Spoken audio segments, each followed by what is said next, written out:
Ben jenengan boten ngantuk, saya punya suatu persembahan. Saya itu tiap tahun selalu punya tamu. Tamu. Nggih, tamu yang saya wawancarai di sini. Saya tanya-tanya.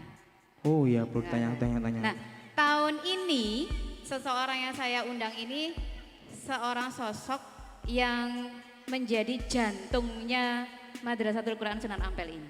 Berarti intinya itu tombak utamanya Iya, berarti. Tombak utamanya. Siapakah beliau? Mari kita undang Al Mukarrom Ustadz Heri Purwanto. Monggo, Monggo. langsung manggakan.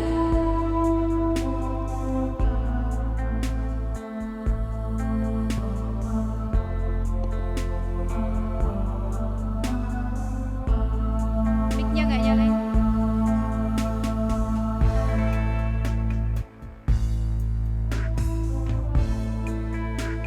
Oh, jadi beliau ini adalah tombak utamanya bagaimana masa-masa berjalannya TPQ Sunan Ampel nih. Oke, Ya. betul. Sebenarnya tombak utamanya ada dua. Oke, Ustadz Heri bersama Ustadzah Mawadah Ainur Rahmah. Rahmah. Tapi beliaunya Maju saya nih. Oke, monggo. Maju Kalau misi berkenan, saya. monggo Ustadzah Ain, Ustazah Ain monggo untuk monggo. untuk naik ke atas panggung. Oke. Ini Saya kan- yakin ibu-ibu ini nggak akan ngantuk. Kenapa? Karena yang berada di samping kami ini adalah orang yang luar biasa, orang yang sangat berjasa bagi Madrasatul Quran Sunan Ampel. Kita akan sedikit bertanya-tanya kepada beliau berdua. Oke. Bagaimana perjalanannya seperti apa? Ya, kita tunggu. Ya. Monggo. Biasanya seseorang itu akan cinta ketika dia sudah tahu. Sejarahnya. Nggih, ngaten nggih? Nggih, akan Nggak tahu kenal caranya. maka nggak cinta. Nah, biar kita tambah cinta dengan Madrasatul Quran Sunan Ampel, Yang kita pastinya akan sedikit bertanya-tanya. Tanya. Oke. Kalau sudah cinta wis ada udah tahu sejarahnya pasti akan tumbuhlah sebuah cinta yang luar biasa sekali. Oke, ngeten. Loh, ini pasti bertanya-tanya. Nyapo Nyapa berat aja ini? nur bang Nggih. lapo atau apa teh mati. Monggo. Oke. Dari kemarin kan saya selalu mengundang wali santri. Nah, sekarang khusus di acara Munakosa yang kedua niki, kami mendatangkan pendiri dari Madrasatul Quran Sunan Ampel. Nah, kami di sini ingin tahu bagaimana sih proses berdirinya Madrasah Sunan Ampel niki. Monggo dijawab. Terima kasih. Sebelumnya Assalamualaikum warahmatullahi wabarakatuh. Waalaikumsalam warahmatullahi wabarakatuh. Untuk pertama kali sejarah berdirinya Madrasatul Quran Sunan Ampel pertama kali berdiri pada tahun 2008, tepatnya pada tanggal 20 Maret 2008. Sampai ngeredek kan. Pertama kali santri itu ada 4. Ada 4, 3 putra, 1 putri. Nah, pada waktu saya masih belum nikah dengan istri tercinta ini. Wah, luar biasa sekali. Boleh tepuk luar tangan biasa. dong? Tangan luar biasa sekali. Nah, pertama kali santri putra ada 3. Yang pertama Mas Gaga, putranya Pak Haryanto. Yang kedua Mas As'ad nih. Mas As'ad niku panggilannya Abu soalnya. Kalau dikeliru nggih, Mas As'ad putranya Pak Kampung. Nomor 3 Mas Joni, putranya Pak Untung, dan yang 1 putri yaitu Mbak sinten Bu Ropin, adik Bu Ropin ini. Oh nggih, Mbak Ani nggih. Putri dari almarhum Yai Paino. Nah, itu pertama kali santrinya ada 4 dan alhamdulillah sekarang sudah ada 150 lebih. Alhamdulillah. Alhamdulillah. Dan ini semuanya yang pertama berkah dari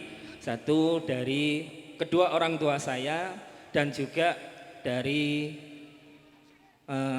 orang tua saya juga, yaitu dari orang tua dari istri saya, yaitu Umi Musyarafah dan almarhum Al-Mahfurlah Romo Kiai Haji Nurul Huda Syafi'i atau yang dikenal dengan Abi Nur. Benar.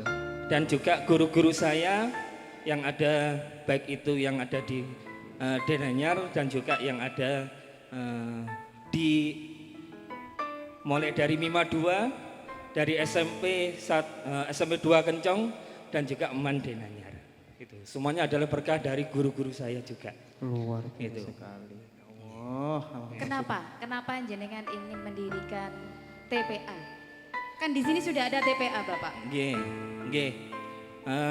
Sebenarnya kami dulu mau mendirikan ini serba dilematis sebab ada TPQ Safawiyah dan juga ada TPQ Darussalam, ada TPQ Al-Huda dan masih banyak lagi.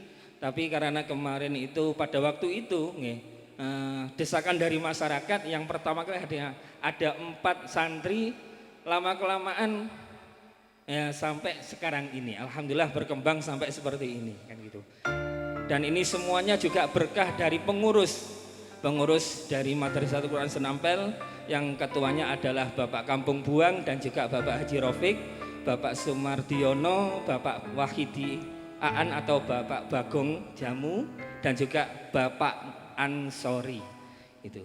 Itu adalah ujung tombak dari Madrasatul Quran. Tanpa beliau itu kami tidak akan bisa seperti ini.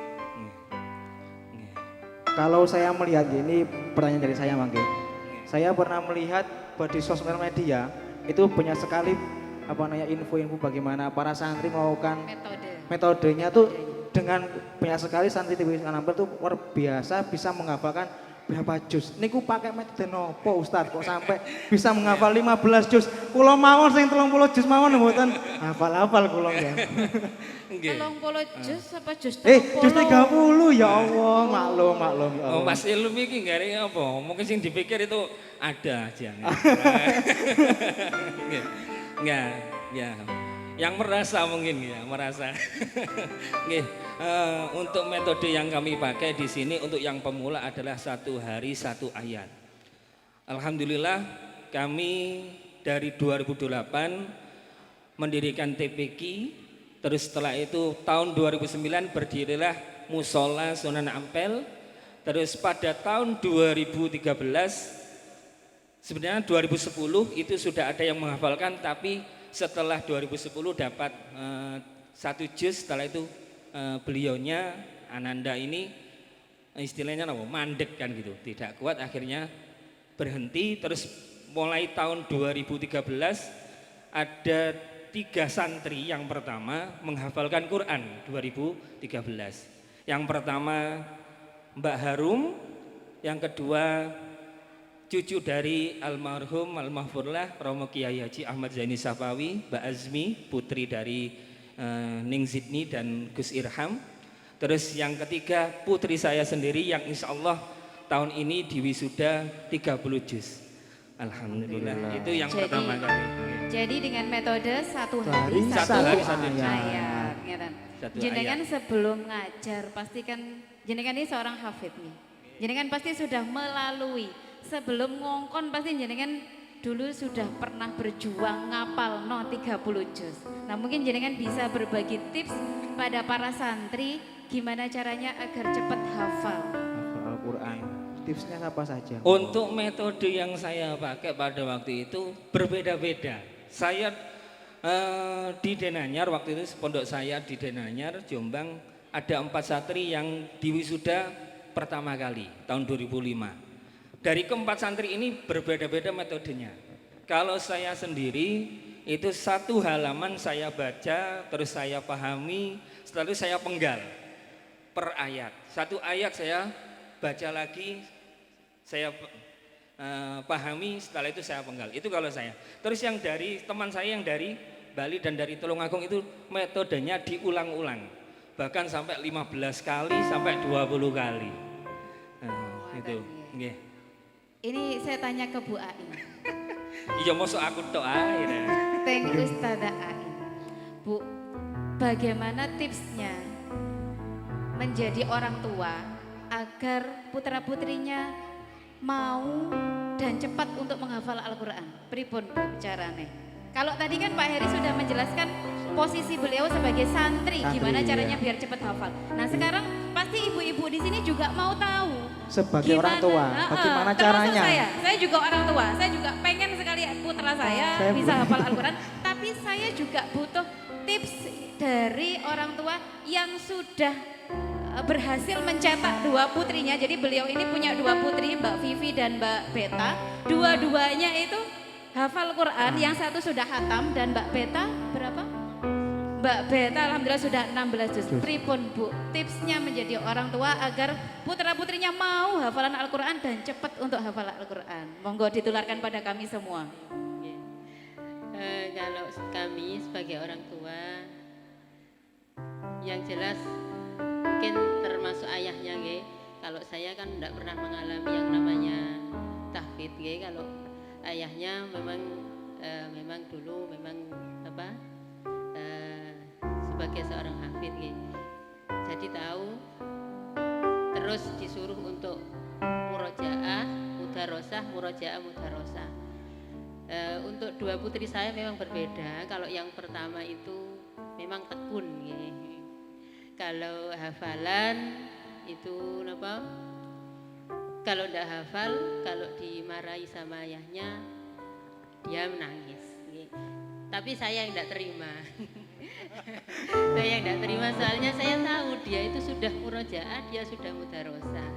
Tapi ya mungkin namanya manusia kadang ada yang lupa. Kalau yang kedua meskipun cuek sekali, kalau yang nomor 2 itu sangat cuek sekali, meskipun diapa-apakan, dimarahi, disuruh deres, disuruh murojaah, santai saja. Terus agar anak-anak kami, terutama kami dan mungkin orang tua yang lain, bagaimana agar putra-putrinya menjadi hafidh-hafidhoh.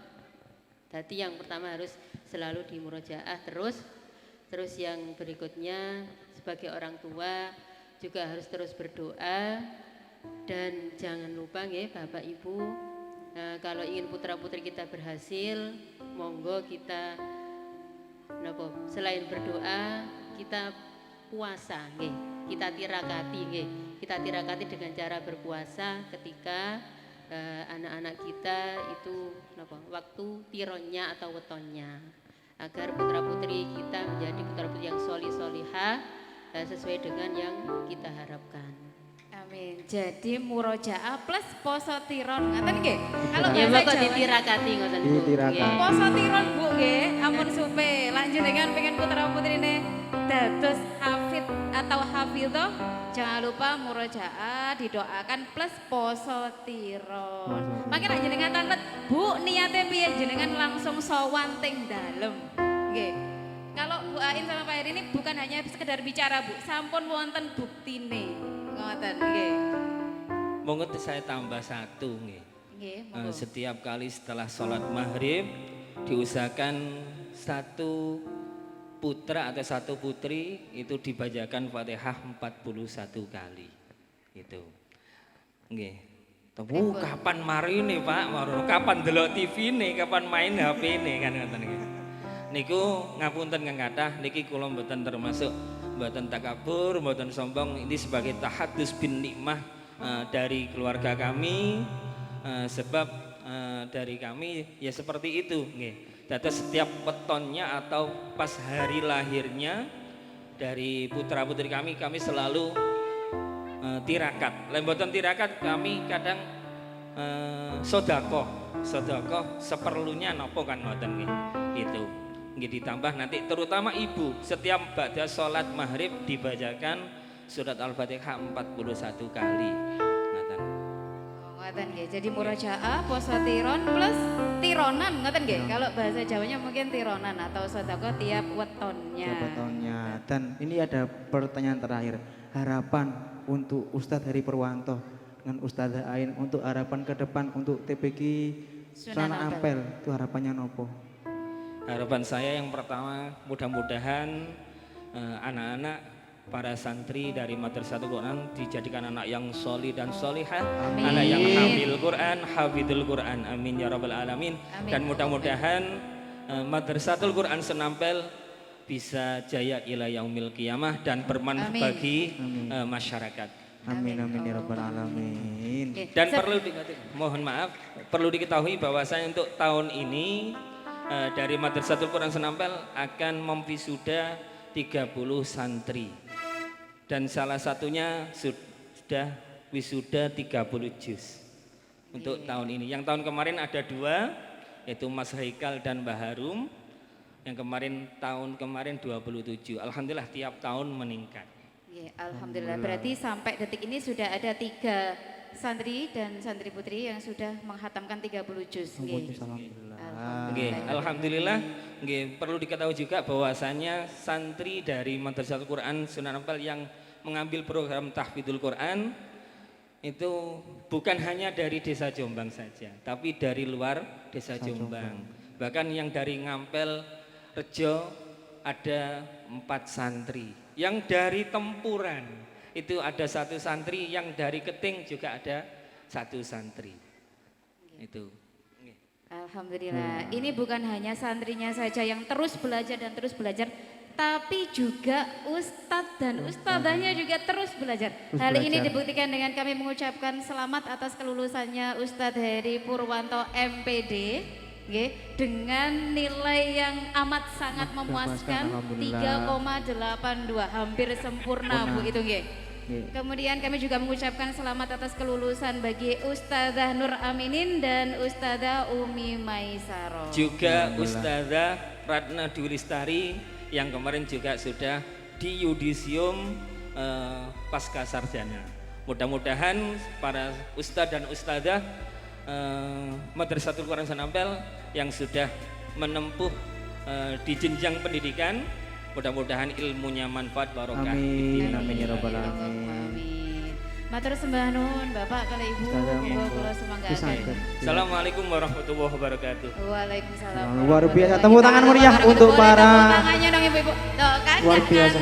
Kenapa? Karena informasinya bintang tamu saya pada malam hari ini sangat amat mumtaz dan sangat memotivasi untuk Betul bisa sekali. memotivasi yuga-yugane ben tambah semangat untuk menjadi seorang hafizul Quran. Bapak tukang syuting gitu sampai mantu, Ngentong, mungkin pengen anaknya jadi hafid atau hafidhah nggih Pak nggih. Monggo. Nah, kami harap apa yang sudah disampaikan oleh Ustadz dan Ustadzah tadi bisa jenengan tiru ketika jenengan ingin memiliki putra-putri yang bisa hafal Al-Quran. Dan jangan ragu-ragu untuk menitipkan putra-putrinya jenengan pada Madrasatul Quran Sunan Ampel.